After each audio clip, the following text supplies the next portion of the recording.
Hello everyone, this is CJ Novo 992 and today we are back with another brand new video, and I'll be honest with you, I'm just thankful there is today's video because we need to move away from the weekend. We need to leave the anger, the frustration, the sadness of that result from the weekend. We need to leave that bad boy in the rear view because we need to refocus, ladies and gentlemen, because what lays ahead of us tomorrow is the biggest game we've had in donkeys. It's time to fight for our Champions League journey. Speaking of journey though, as we didn't mention in the last video for obvious reasons, if you do want to help the channel out on our journey, that would be greatly appreciated as we try to continue to grow and defy the odds. But enough of the YouTube intro and stuff like that, let's get on to talking about some football then, shall we? And as always, we'll start off with the oppositional preview, which is more of an oppositional update because I'm not just going to sit here and repeat everything I said last week about them, breaking down how they play and how they set up. We've seen how they play, we know how they set up now. In fact, all we're going to focus on in today's video is a wee update on how they managed to get on at the weekend and important stuff that's going to be playing a factor in tomorrow's game. And I think the first one we'll start off with is how they performed at the weekend, because again, we know how we performed, we know how disappointed and angry and pissed off we felt. Well, how did Malmo get on? Well, on paper, ladies and gentlemen, if you just look at it at first glance, they got a very disappointing 0-0 draw that stopped them from reclaiming the top of the table, because if they were able to win on that day, they'd have been sitting pretty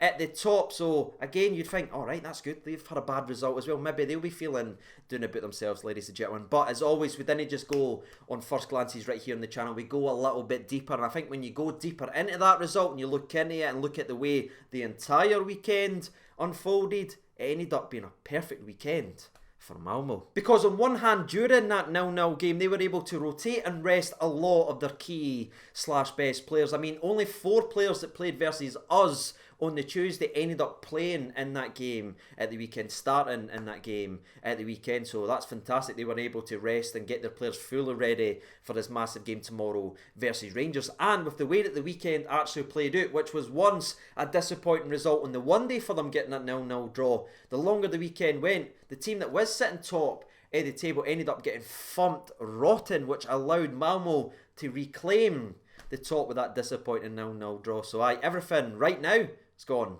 Malmo's way. Speaking of Malmo right now, by the way, at the weekend they did revert back to their preferred system, which they normally play, the full-on attack and the 4 at the back, going after teams, blah blah. But it's heavily expected again coming into this game versus Rangers that they will throw up and rip up their normal plan and revert back to the 5-3-2 which they played on Tuesday versus Rangers. And I genuinely think how they set up and how they went about their business is one of the most under-talked about things from that game on Tuesday, the most underappreciated thing from that game on Tuesday, because there was only one way that Malmo set up and played. We went into that game and I honestly think the way they set up and how they played did take us by surprise, because it's so against the grain.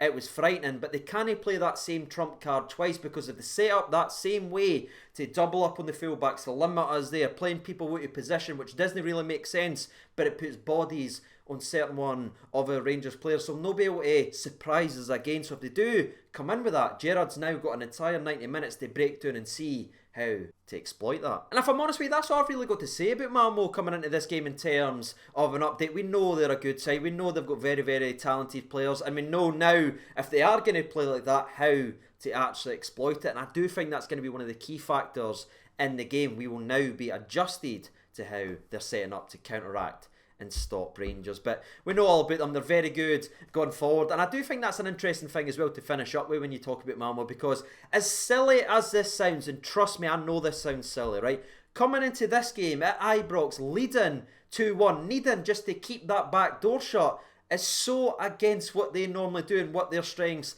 actually are that it almost doesn't suit them at all. And trust me, I know that sounds absolutely ridiculous. Why would it be a bad thing when you got into a second leg leading? But all their strengths is going forward and forward and forward. Now they're going to have to come in and defend from the first whistle, and that just doesn't suit them. And I think if we saw and we go back and we think fairly of the last 35 minutes of the game versus Malmo, when they tried to do that, that's when Rangers took the actual ascendancy. So I'm going to be very interested to see just how Malmo actually approaches this game. Will they throw away all the convention and just go out and attack and play to their strengths, or will they sit back and try to defend, which again isn't their biggest strength. But with that being said, that's me kind of done and dusted with Malmo. Now I want to flip over and talk about Rangers, which still brings a smile despite their performances lately bringing the exact opposite. And I think that's the best place to start off with the Rangers side of today's video, because we all know the feeling, we all know the vibe right now, and we know the standard of football that we are currently playing at isn't the standard that we've came to expect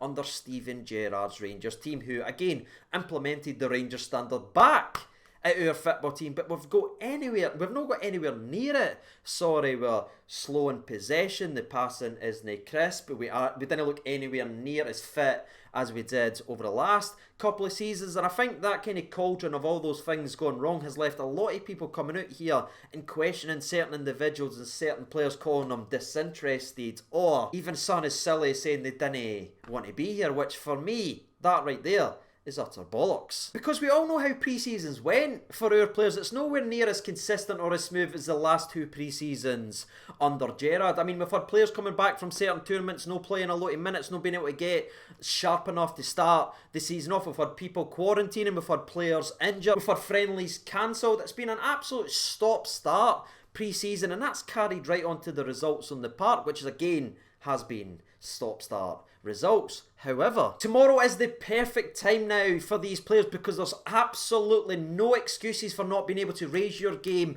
with the atmosphere that's going to be there and with what lies ahead of you just within your reach, because everything that they put into their season last year, the blood, sweat and the tears, playing through injuries, the knocks, everything that they got last year was to earn the right to play in the Champions League. Now they come into the second leg at home with the tie perfectly in the balance versus a team that is very good at kicking the old football, and I'm taking nothing away from them, but they showed that when Rangers actually went for it, took the foot off the gas in the second half after going 2-0 down, that they couldn't cope with Rangers' pressure. So there's none to stop these players, absolutely none in the next couple of days that they need to keep an eye on. There's no Champions League qualifier in a couple of days that they have to keep that or keep themselves fit. No, this is it now. Go out there and give absolutely everything you got, because if you do that, and if we play to the standard that we know we are capable of, I'm very confident of getting a good result if we can find that level. And that's truthfully how I'm feeling. Am I annoyed about how slow we've started the season?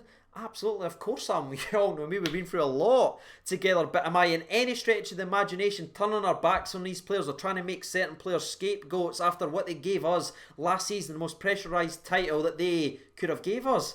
Absolutely no. I'm going to support them because right now, they need it. No scapegoats for me. I see a lot of people trying to turn Lundstrom already into one, and again, just miss me with that part. You just need to go back to the January when we re-signed Stephen Davis and saw what people was putting in the comments. Just go to the end of the 19th season where even myself was guilty of writing off Stephen Davis. Just think of BB's first full season with everyone the saying then how he was able to respond and how big of a part that he's played in Rangers' success, and I'm pretty damn sure Lundstrom will be. I hope it doesn't take an entire year, right enough, but I've certainly got belief that he's got the ability, and Ross Wilson and Steven Gerrard's nailed most of their signings, so it's very, very early doors yet, and it's, you know, son, what's even weirder about all this and people scapegoating them and stuff like that is, it's not as if everyone else in the team, all 10 of them is playing absolute blinders and Lundstrom's sticking out like a sore thumb is underperforming. No, he's underperforming just like every other player on that part. It's a team thing, and we know what they players are capable of and what they can bring and the success that they can bring to the Rangers team, and I know they'll bounce back, and I know we will eventually see the best of Lundstrom in a Rangers shirt, and that's just how I'm feeling. Nobody's getting thrown underneath the bus, no one's getting scapegoated by me anytime soon, ladies and gentlemen. I believe that the team will bounce back, and I just hope tomorrow is the day that they do bounce back, that tomorrow's massive Champions League qualifier can be the spark that lights us back on fire. But that's enough of me rambling on. I know so many people didn't like Lundstrom, so you're probably shouting me in the comments, but hey, that's what we do. That's what family does, ladies and gentlemen, so I look forward to your comments. Whilst you are getting involved possibly in today's video, let's transition into some important Rangers team news, because by God, did we get a boost that we all needed right now. And let's start off with the good news then, shall we? Because not only do we know that Alfredo Morelos is fit enough to start the game, and he probably will given what's at stake, but we know that Sakala is back in action. And if you talk about a player who's perfectly suited to play against that high line and the double bounces and the amount of times that the defenders misjudged balls,